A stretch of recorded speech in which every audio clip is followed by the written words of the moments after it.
So I almost failed my make a video every day in July quest for the dumbest reason possible. All right. It's because I almost forgot that days end at midnight. You know, just plumb slipped my mind. Like I kept thinking, I kept looking at the clock. Oh, I got plenty of time. I got plenty of time, thinking that I had all of the time from now until when I go to sleep. But that's not how days work. That's how they work in my ego when, like, it's not a new day until I've slept, damn it. But that's not how they work actually. So once again, time is my enemy. Horrible thing, time. But we're not here to talk about time. We're here to talk about, clickbaity world events. So I'm not really sure exactly what to make a video about. I don't really have a strong feeling about a particular topic, so I'm just going to cover a bunch of crap. And then we'll figure out which one is going to be the head story when I, type out a title later and make a thumbnail and all that. So Dave Rubin, probably not going to be the main headliner because, like, let's face it, he's not much of a draw. But anyway, he's my first story I'm going to cover, though. He got suspended from Twitter. I like to cover Twitter suspensions lately. I don't know. It's an easy topic. This guy is suspended. This suspended. Dave Rubin got suspended for dead naming Elliot Page, which is pretty funny in my opinion. I know that a lot of you, oh my God, freedom. What about freedom? What about freedom? Okay, settle down. We'll address that in a second. Actually, we addressed it a few videos ago, but you could address it again. Ben Shapiro then complained about it in a way that will hopefully get him banned too. When I say banned, none of these guys are really banned, okay? The funny thing is that neither Jordan Peterson nor Dave Rubin nor Ben Shapiro, if he ever gets the ban hammer, were permabanned. None of these guys were actually permabanned, all right? All that happened was their accounts were locked until they deleted the offending tweet. And then once they delete that, they get their account back. Usually it takes like 6 or 7 days, but that starts the counter. You delete the tweet, the countdown starts, right? And both of them refuse to do it. That's a little bit, okay, so I'm pretty sure Peterson has already folded on that. He made this big video spectacle. I will never delete the tweet, but if you look at his account now, it looks like he actually has gone ahead and deleted it. His account, I guess he should be back on Twitter soon enough. I remember a few weeks back, he actually said he was going to leave the Twitter platform. Maybe it was a month ago. I don't know. It was around the time that he was, he looked at that girl who was posing for Sports Illustrated, who was like a little fat, I guess, like not actually fat, but just like a little chonky. Like kind of looked like, women in Renaissance paintings and stuff, like the exact classical figure of beauty. And he's like, sorry, but this will never be beautiful. It's like, isn't this actually closer to like archetypical Western beautiful women? Like if you look at a Renaissance painting, they kind of chonky, man. But, whatever. He's a stupid freaking moron, so I don't know what you really expect from him. To me, I'm honestly surprised that he can get through a sentence. Wait a minute. He actually can't. Never mind. So anyway, if you're going to say that you're going to take a freaking break from Twitter, he didn't even say he was going to take a break. He said, I'm leaving. He's like, I quit Twitter, right? And then he didn't even stop tweeting. Like, he didn't even slow down. He didn't even go away for like a day or two. I mean, you'd think if you make a big spectacle out of like, I'm out this bitch, I quit, you would at least be gone for like a day, a week, something. But he's like, I quit. And then he just kept tweeting like he'd never said that. So did he remember that he said that? Does he have Alzheimer's? Is he stupid? Yes, he's fucking stupid. Okay. Anyway, how dare I say that about the preeminent genius psychiatrist of our age? I know I am a fool, of course, because he is this sophisticate, intellectual, brilliant man who has helped thousands of people, and I'm just a degenerate neckbeard, high school dropout, loser, asshole, bad attitude, so mean, so spiteful, such a has-been, woe is me. Of course I'm just jealous of his greatness. Yeah, tell yourself all that. Give yourself that stroke job. Oh yeah, it feels good, doesn't it? Anyway, he didn't even take a break after saying he was going to quit, and now he made this big spectacle of like, I will never delete the tweet, but it's looking like he went ahead and deleted the tweet, so whoops.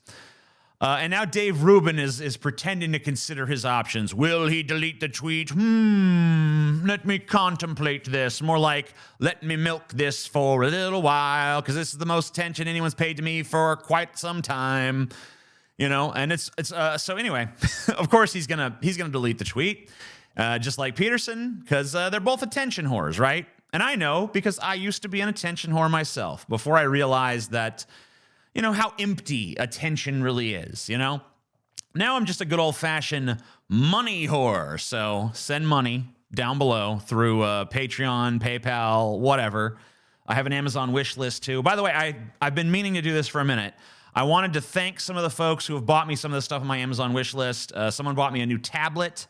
That was very nice. Someone got me a new microphone for my set videos. I'm planning on hopefully doing some set videos soon instead of just doing these in front of my computer with this setup. You know, and you know, someone got me some resistance bands for my workout stuff. I just want to thank anyone who's gotten me anything off that wish list. Okay. Now, I try to thank them in the Amazon app when possible, but sometimes, you know, I don't get the information from the people. Not everyone includes it. But if you're someone who has helped me with that kind of stuff, I just want to say thank you very much. Everything on my Amazon wish list is stuff that's like there for a specific reason to help me with certain tasks, to help me on my journey for self-improvement. Because, you know, I actually realized very recently, like, wait a minute, I'm not perfect, you know, which has been glaringly obvious to everyone else for a long time. But to me, you know, it took a while for those gears to turn. I'm like, wait a minute, I'm not the apotheosis of human perfection that I've always thought I was. But I could be, damn it. So now I'm on a quest. I'm on a lot of quests, you know. So I want to thank those people who have helped me along in that journey because, you know, it's difficult. It's difficult to attain perfection. It's difficult to seek out, you know, world domination as I do. Anyway, Dave Rubin will be back, so there's not really much suspense in that story for me. Jordan Peterson will be back. There's not really much suspense in that story for me either. What else is happening in America? Well, we had a big shooting yesterday, right? Some MAGA chud killed 6 people, injured a bunch of others during a 4th of July parade. Right-wingers are all, of course, saying the guy was Antifa, even though there's like literally a ton of pictures of him at Trump rallies and Trump events, and he was clearly a Trump supporter. It's sad how these right-wingers, you know, they never own up to their extremists. Like, that's got to be heartbreaking if you're one of these mass shooters that you go through all the trouble, getting this plan, getting your guns together, killing a bunch of people in the name of Donald Trump and stuff. And then all of your buddies at the MAGA rally are like, oh, we never seen him, huh? Who? What? That guy looks like Antifa to me. Yeah, he's a trans Antifa SJW. He don't have nothing to do with us. That's gotta suck, you know? What the hell, man? I killed all these people for you, and now you're just gonna diss me like that? Holy crap. It's gotta be a blow to the ego, man. I mean, I don't know. I mean, I feel sympathy, you know?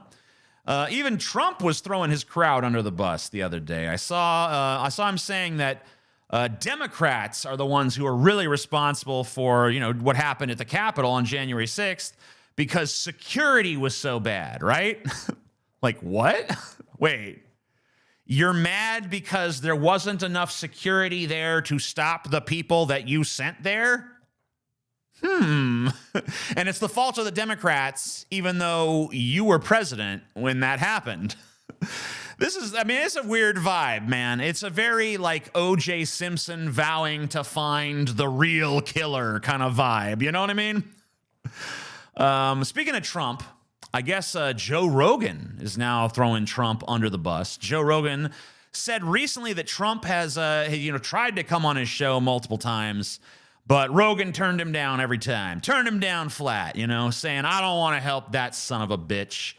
Whether this is true or not, it does kind of show that Rogan is publicly, kind of separating himself from Trump, But don't get too excited about that, because Joe Rogan also has signaled that he would be willing to support the candidacy of Ron DeSantis, who is basically the answer to the question, what if Trump spoke in complete sentences? So Trump's big dollar donors, a lot of them are actually abandoning him too right now. Many of them are looking, you guessed it, towards DeSantis as well. I think there's actually a very strong possibility that DeSantis wins the 2024 election, even if Trump runs against him in the primary. I think DeSantis can make the case to Republican voters that he is Trump minus the baggage, minus the stupidity, and with a little bit more self-control, a little bit more of a mask on kind of thing, And Republican voters are never going to love him the way that they love Trump, but they'll buy into the idea that he is more electable than Trump for one simple reason, because they'll be right, because he is. I honestly don't see Joe Biden beating him. I don't see Kamala Harris beating him either. Now, with Trump, if Trump gets that nomination, I think Joe Biden could beat him because, yeah, Joe Biden's an incompetent moron who has done nothing for our country and things are horrible under him. But people, I think, kind of look at Trump as the genesis of that. I think that there's like a tremendous amount of negativity still residually in the air towards Trump. Kamala Harris, she's awful. No one likes her, but no one likes Trump either. I mean, he's got his base, right? He's got his base of strong supporters, but with that base of strong supporters comes an equal and opposite base of strong haters, people who are devoted to the idea that Trump must not win. But they don't know as much about DeSantis. DeSantis is an X factor in their minds. So even though we pretty much do know that DeSantis is just as bad as Trump, probably a little worse, in fact, he doesn't have with him that surge of hatred.